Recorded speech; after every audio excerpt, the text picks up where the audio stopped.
এখানে 920 জন bullet injury যারা চোখে গুলি লেগেছে এরকম রোগীদের এখানে চিকিৎসা দেওয়া হয়েছে। আমরা হাসপাতাল কর্তৃপক্ষের দেয়া তথ্য মতে এটা জানতে পেরেছি। এইখানে আজকে পর্যন্ত আমরা দেখলাম 47 জন চোখে ইনজুরি নিয়ে যারা গুরুতর আহত তারা এখানে ভর্তি আছেন। এর আগে বিভিন্ন পর্যায়ে এই 920 জনের রোগীকে বিভিন্ন পর্যায়ে তারা চিকিৎসা দিয়েছেন। কারো কারো দু চোখ পুরোপুরি ড্যামেজড হয়েছে, কারো কারো দুই চোখ আংশিক ড্যামেজ হয়েছে, কারো এক চোখ পুরোপুরি ড্যামেজ হয়েছে, কারো এক চোখ আংশিক ড্যামেজ হয়েছে, কারো কারো মাইনর ইনজুরি হয়েছে, কারো মুখমণ্ডলে গুলি আছে। তবে 100% এখানে যে সমস্ত রোগী এসেছেন যাদের চোখে গুলি লেগেছে সবারই গান শট ইনজুরি বলে এখানে তারা আমাদেরকে নিশ্চিত করেছেন। শরীরের মধ্যেও অসংখ্য গুলি আছে, সেগুলো আছে যেটা চোখের সাথে হয়তো রিলেটেড না। আমরা তাদেরকে আজকে এখানে দেখলাম এবং এখানে যারা বিশেষজ্ঞ ডক্টর সহ যারা অন্যান্য ডাক্তার নার্স আছেন তাদের মাধ্যমে আমরা এই তথ্যগুলো জেনেছি।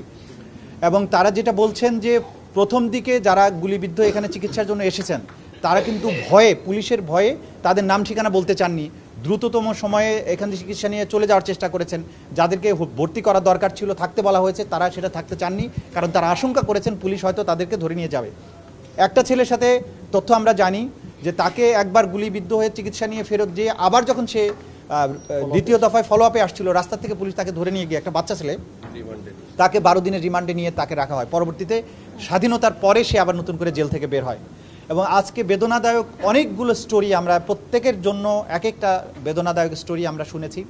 পারভিন নামে একজন ভদ্রমহিলা এখানে চিকিৎসাধীন আছেন এক চোখে গুলিবিদ্ধ হয়ে।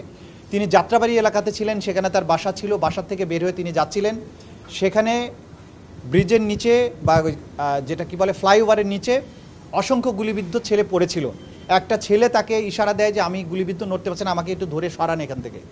তো তাকে সে বুকে জড়িয়ে কোলে করে নিয়ে সরার চেষ্টা করেন।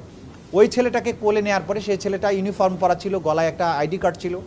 যখন তাকে বুকে নেয় এই সময় আরেকটা গুলি এসে ওই ছেলেটার পিঠে গুলিবিদ্ধ হয় এবং ছেলেটা তার বুকেই শহীদ হয়ে যায়। উনি যখন পিছনে ফিরে যখন আবার দেখার চেষ্টা করছিলেন যে গুলিটা কোন দিক থেকে আসছে, তখন আরেকটা গুলি এসে তার চোখে লাগে এবং সেই গুলি নিয়ে তিনি এখানে চিকিৎসাধীন আছেন। এবং তাদেরকে দুজনকে একসাথেই ঢাকা মেডিকেলে প্রথমে নেওয়া হয়, তারপরে ছেলেটা সেখানে মারা যায় বা গুলিবিদ্ধ অবস্থায় তাকে, শহীদ অবস্থায় তাকে সেখানে নেওয়া হয়।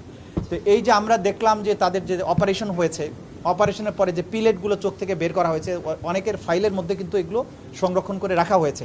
তো যারা বাইরে থেকে বলার চেষ্টা করেছেন যে বন্দুক থেকে গুলি করা হয়নি, চোখে গুলি করা হয়নি, পুলিশ গুলি করেনি, দিস অ্যান্ড দ্যাট, তো সেগুলোর প্রমাণ হচ্ছে যে এখানে 100% গানশট ইনজুরি এবং সেগুলো করা হয়েছে বুক থেকে উপরের দিকে, মানে উদ্দেশ্যই ছিল হত্যারা অথবা পার্মানেন্টলি ডিসেবল করে দেওয়া।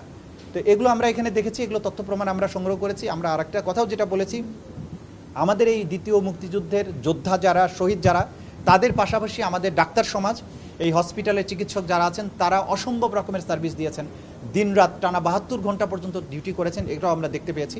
তাদেরকে আমরা মনে করি যে এই মুক্তিযুদ্ধের অন্যতম সৈনিক এবং অংশীদার। তাদের প্রতি জাতির পক্ষ থেকে আমাদের কৃতজ্ঞতা। আমরা চাইবো তারা আরও তথ্য দিয়ে আমাদেরকে এই মামলা পরিচালনার ব্যাপারে সাহায্য করবেন। এটা ছিল মোটা দাগে আজকে আমাদের কথাবার্তা। Thank you. জি, ট্রাইব্যুনাল গঠনের সাথে তদন্তের কোনো সমস্যা নেই। তদন্ত তার নিজস্ব প্রক্রিয়াতে চলছে, এটা অব্যাহত থাকবে।